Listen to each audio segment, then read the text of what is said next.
चल रहा है। जो कंस्ट्रक्शन आज हुआ है, जो मतलब पुराना कंस्ट्रक्शन है आज, ना तो उसका टीएनसी है, ना डाइवर्सन है, और जर्जर बिल्डिंग है। इसको लेकर के अभी कुछ दिन पूर्व आपके एक बालक का एक वीडियो आया था जिसमें उन्होंने मुख्यमंत्री से एक मैसेज उनके नाम पर दिया, और इसके बाद फिर इस तरह से इस व्हाइट कॉलर माफियाओं में इस तरह से खलबली मचती है कि रातों रात बिल्डिंग की डेंटिंग पेंटिंग करा देते हैं। तो उस डेंटिंग पेंटिंग से बिल्डिंग के कंस्ट्रक्शन में कितना सुधार हुआ होगा? देखिए, एक बात तो मैं आपको क्लियर कर दूं कि कई लोगों को ऐसा लगता है कि मैंने मेरे बालक को मतलब ट्रेन करके वो वीडियो सोशल मीडिया पे अपलोड करवाया, लेकिन आपके चैनल के माध्यम से मैं कहना चाहता हूं कि मेरा जो बेटा है वो बड़ा होनहार और बड़ा टैलेंटेड है। तो हुआ यूं था कि वो दुकानें जब हम उसमें कोई व्यवसाय नहीं कर पाए तो हमने उसको किराए से दी,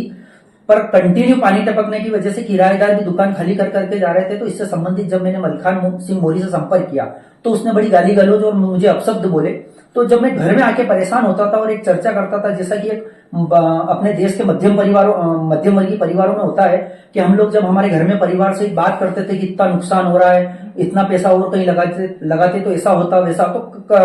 तकरीबन 7 दिन जब उसने हमारी चर्चा सुनी तो मेरे बेटे ने एक दिन चुपके से वीडियो बना के मुख्यमंत्री के नाम एक संदेश डाला, क्योंकि वो बड़ा टैलेंटेड बच्चा है। तो उसने मुख्यमंत्री के नाम एक संदेश डाला, तो वो वीडियो बड़ा वायरल हुआ। और वो वीडियो जब वायरल हुआ तो मलखान सिंह मोरी ने उस पर एक थोड़ा सा उस मामले को ठंडा करने के लिए उसमें कलर वलर करके थोड़ा सा लिपा पोती उस पर कर दी, और मुझे मतलब कई प्रकार से मुझे धमकियां दी गई कि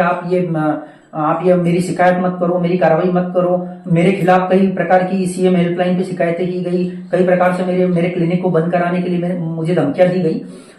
परंतु जब मलखान सिंह मोरी ने मुझे अपशब्द बोले तो एक तरफ से तो मैं आर्थिक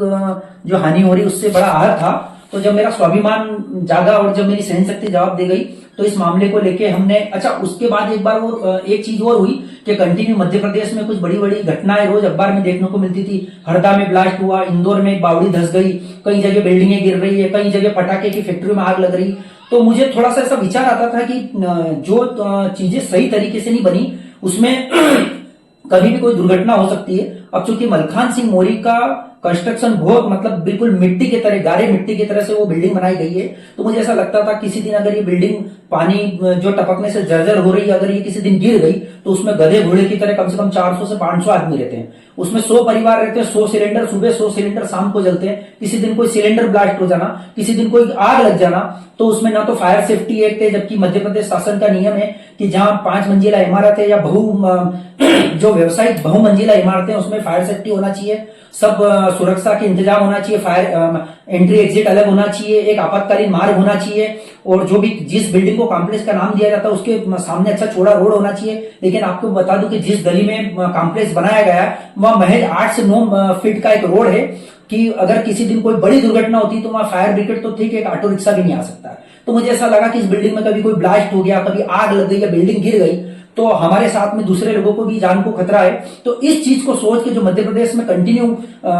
दुर्घटनाएं हो रही थी और जिसमें मासूम और बेकसूर लोग अपनी जान से हाथ धो रहे थे, तो उस चीज से प्रेरणा लेके मैंने जब इसकी शिकायत की तो उस क्रम में हमने मेरे साथ में मेरे बेटे का जब वीडियो वायरल हुआ तो क्षेत्र के जो जागरूक लोग हैं, कई और लोगों ने सीएम हेल्पलाइन पे इसकी शिकायत की। मैंने व्यक्तिगत रूप से जाके नगर पालिका सीएम जो निशिकांत शुक्ला है उनको इसकी शिकायत की, हमने कलेक्टर को इसकी शिकायत की, हमने कमिश्नर को इसकी शिकायत की, हमने सीएम हेल्पलाइन के साथ जो जिम्मेदार जितने भी इसके विभाग होते उन सभी को इसकी रजिस्टर्ड डाक से शिकायत की।